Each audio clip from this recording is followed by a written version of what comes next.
Picture this, all right? It's 4:45 p.m. on a Friday. You're wrapping up your week, your brain is totally fried. What psychologists actually call cognitive depletion, and you are just ready for the weekend. Suddenly, boom, your screen lights up. It's an urgent message from your CEO. They say they're boarding a flight and they absolutely need $50,000 wired right this second to lock down a highly confidential company acquisition. Oh, and they demand you tell absolutely no one in the office. This isn't just a hypothetical scenario, folks. This is the precise, high-stress psychological trap of modern corporate fraud. Cyber criminals are betting millions of dollars that, in the heat of that moment, you're going to prioritize blind obedience over your company's security protocol. Welcome to The Explainer. Today, we're dissecting the downright terrifying evolution of business email compromise, or BEC.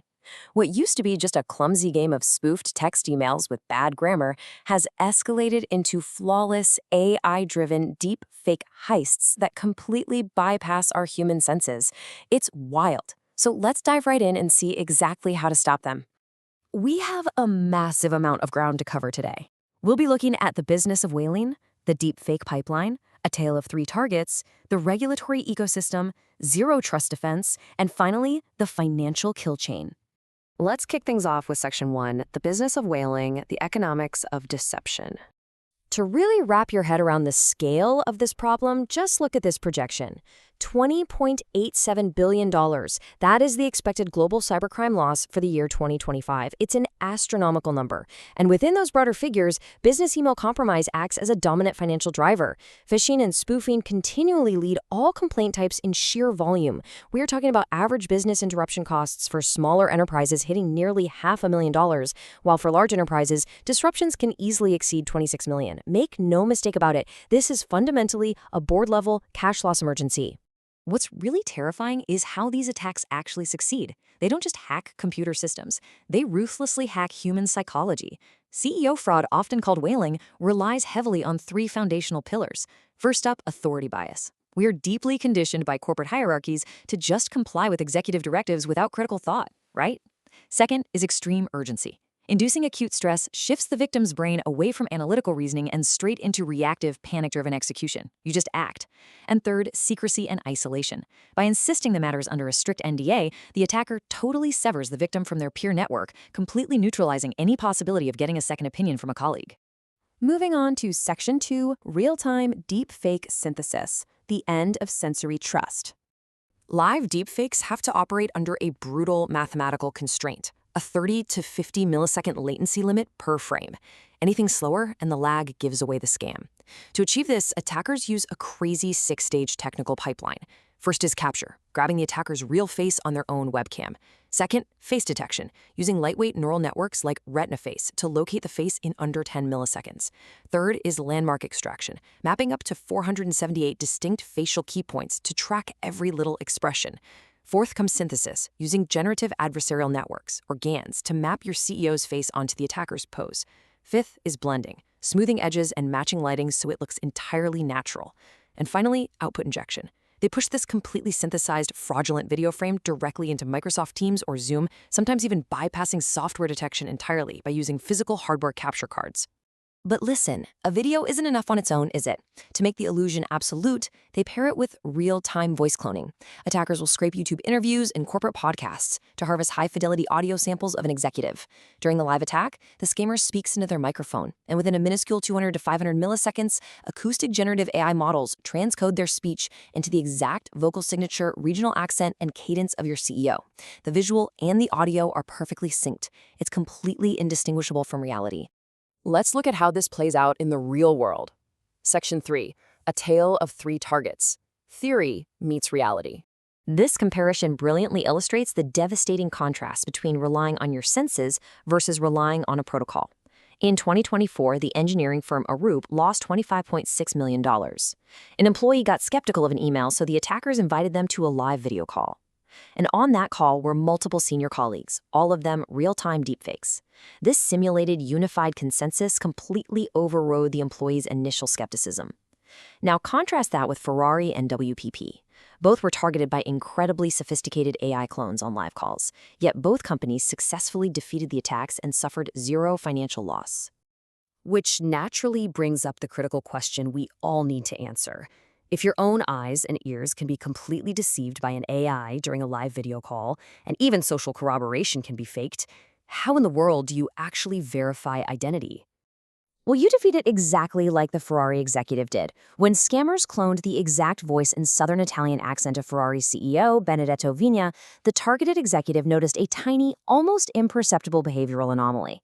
Instead of blindly complying with the boss, he deployed a localized knowledge challenge, essentially a corporate safe word.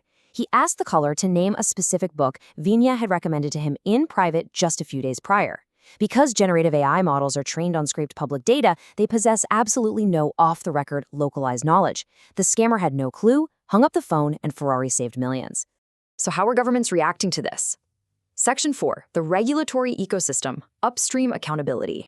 India's Computer Emergency Response Team, or CERTIN, is really leading the charge here. Their defense blueprint categorizes deepfakes as a high-severity threat. But what's truly revolutionary is how they are shifting regulatory pressure directly upstream onto the original equipment manufacturers and tech vendors. If a critical zero-day vulnerability is deemed AI exploitable, vendors are now legally mandated to report it immediately, which triggers an emergency release protocol. They are literally forcing the market to build security straight into the architecture rather than just bolting it on after a massive breach happens. Let's talk about building our defenses. Section 5, building the Zero Trust Enterprise, cryptographic defense. To actually survive this landscape, organizations have to implement a zero-trust architecture. Let's look at the National Institute of Standards and Technology, or NIST standards. NIST makes it incredibly clear that standard two-factor authentication, like passwords combined with SMS codes or an authenticator at push, only achieves Authenticator Assurance Level 2, or AL2. That only gives you partial phishing resistance because attackers can just proxy the session or exhaust the user with MFA fatigue. To achieve AL3, you absolutely need FIDO2 hardware keys. This cryptographic, device-bound hardware provides complete 100% resistance to remote AI phishing and impersonation attacks. Why? Because the hardware itself is what validates the domain's cryptographic signature, not the human. But hardware alone isn't a silver bullet, especially if the attacker just joins a Zoom call as a guest.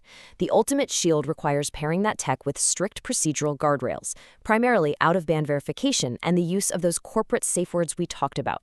What this means in practice is if the CEO asks for a wire transfer on a video call, you are procedurally obligated to hang up, call them back on a trusted internal corporate phone number, and potentially verify a pre-agreed safe word to confirm the request. You verify across a completely independent channel. But what happens if the defense fails? Section 6, the financial kill chain, the race against time. Let's look at the emergency mechanics if the money actually leaves the building. The U.S. government operates the financial fraud kill chain to immediately freeze fraudulent wire transfers. But check out this data trend. The success rate for freezing funds dropped from 66% in 2024 down to just 58% in 2025. That tells us something very scary. It proves that cybercriminals are dramatically accelerating their money laundering pipelines. They're cashing out stolen corporate funds significantly faster than they ever have before. Because of this hyper-accelerated timeline, financial recovery is an absolute race against the clock. If a transfer happens, it requires immediate dual-track reporting. You cannot just call your IT department and wait around. You must simultaneously alert your commercial bank's fraud department to recall the wire and instantly notify national cybercrime platforms like IC3.gov in the United States or dialing the 1930 hotline in India. The passage of time is literally the single most critical factor in getting that money back before it vanishes into an untraceable offshore account. As we wrap up this explainer, I want to leave you with one final, absolutely critical thought. We've established today that visual and auditory confirmation can no longer be equated with definitive identity. Your own senses are simply no longer a valid security control. So ask yourself, if your CEO appeared on your screen right now, demanding a secret, urgent wire transfer, is your enterprise truly built to challenge that authority? Does your corporate culture actively reward employees for slowing down and verifying, or does it blindly pressure them to comply when the company's survival feels like it's on the line? The honest answer to that question might just be the only thing standing between your organization and a multi-million-dollar disaster.